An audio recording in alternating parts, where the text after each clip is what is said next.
प्रभात भैया बहनों, आज हम कवि दुष्यंत कुमार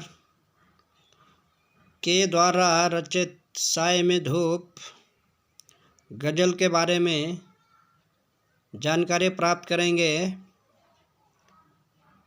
इसका सारांश इस प्रकार है। कवि दुष्यंत कुमार ने अपनी कविता के माध्यम से सबसे पहले इन्होंने जीवन परिचय में से भी ऊपर कहा गया है, मेरे सीने में नहीं तो तेरे सीने में सही, हो कहीं भी आग लेकिन आग जलनी चाहिए। भैया बहनों, यहाँ दुष्यंत की जो गज़ल दी गई है वह उनके गज़ल संग्रह साये में धूप से ली गई है। गज़लों में शीर्षक देने का कोई चलन नहीं है, इसलिए यहाँ कोई शीर्षक नहीं दिया जा रहा है। गज़ल एक ऐसी विधा है जिसमें सभी शेर अपने आप में मुकम्मल और स्वतंत्र होते हैं।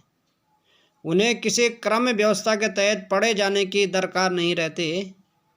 इसके बावजूद दो चीज़ें ऐसी हैं जो इन शेरों को आपस में गूंथकर एक रचना की शक्ल देती है। एक रूप के स्तर पर तुक का निर्वाह और दो अंतर वस्तु के स्तर पर मिजाज का निर्वाह। जैसा कि आप देखेंगे, यहाँ पहले शेर की दोनों पंक्तियों का तुक मिलता है और उसके बाद सभी शेरों की दूसरी पंक्ति में उस तुक का निर्वाह होता है।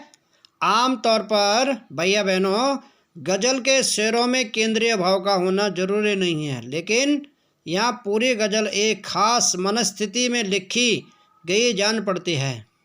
राजनीति और समाज में जो कुछ चल रहा है उसे खारिज करने और विकल्प की तलाश को मान्यता देने का भाव एक तरह से इस गज़ल का केंद्रीय सूत्र बन गया है।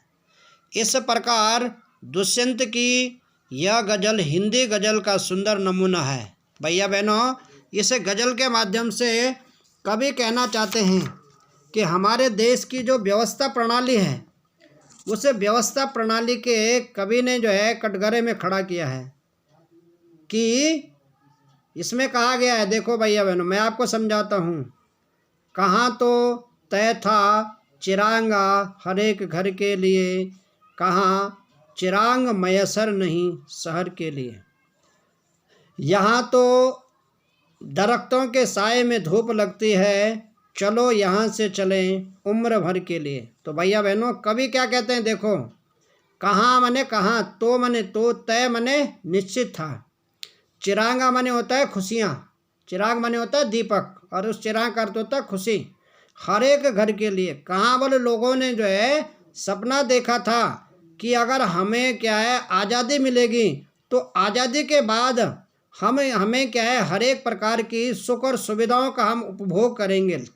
लेकिन जब व्यवस्था सत्ता में बैठे लोगों के द्वारा बांटी गई तो कहाँ चिराग मयसर नहीं शहर के लिए। कवि कहते हैं कि वो कहाँ मने कहाँ, चिराग मने खुशियाँ, मयसर मने उपलब्ध।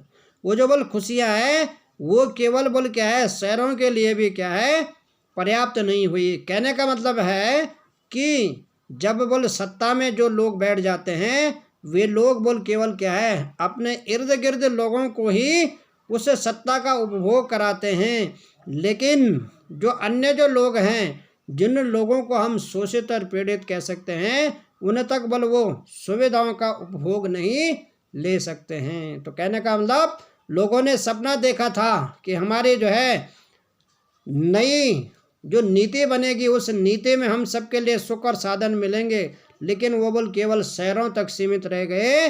कहने का मतलब जो सुविधाएं शहरों में हैं वो आज गांव के लोगों को नहीं है। तो कवि ने यहाँ गांव और शहर की तुलना की है। ठीक है।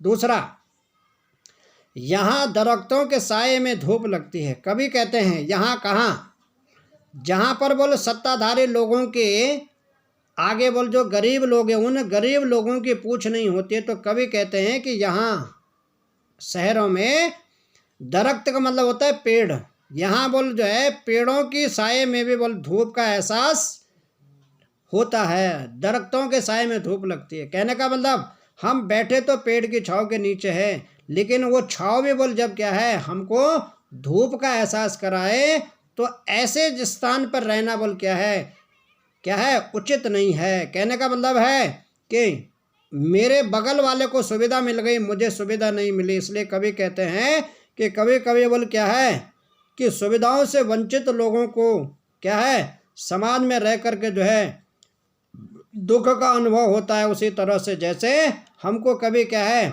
हम धूप की छांव, पेड़ की छांव में बैठे हैं, लेकिन वो छांव में भी हमको धूप का एहसास कराती, यानी हमारे अंदर क्या है मुसीबतें होती है।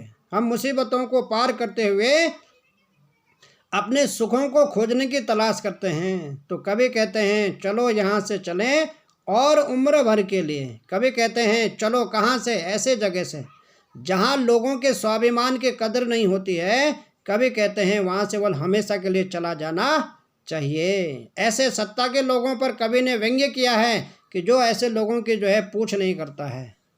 फिर कभी कहते हैं न हो कमीज तो पाँव से पेट ढक लेंगे।